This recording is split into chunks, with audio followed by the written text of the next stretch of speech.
MLC కవిత వరంగల్ జిల్లాలో పర్యటించారు. చెన్నారావుపేటలోని ఓ కార్యక్రమానికి హాజరైన కవిత మార్గం మధ్యలో వరినాట్లు వేస్తున్న మహిళలను చూసి పొలంలోకి వెళ్లారు.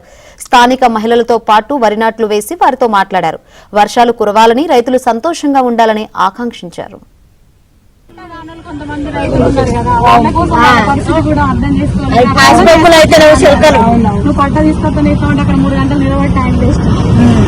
ఒక్కరోజు కూలి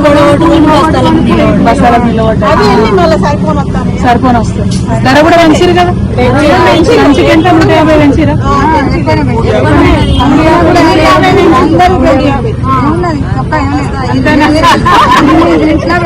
మనం రేవంత్ రెడ్డి లెక్క మాట్లాడద్దు, తిట్టద్దు, మనం తిట్టద్దు, అదే తిట్టద్దు, చెప్పాలి ముచ్చట.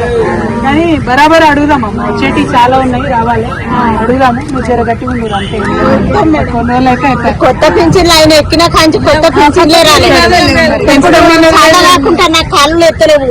నేను బతకాలంటే ఎట్లా అదైతే కూలీలు చేసుకుని పిల్లలు తీసుకునే వరకే సరిపోయింది. 4 ఆడపిల్లలు వాళ్ళ సందాల వాళ్ళు వెళ్ళి ఇప్పుడు కూలి చేసుకుని బతకాలంటే నాకు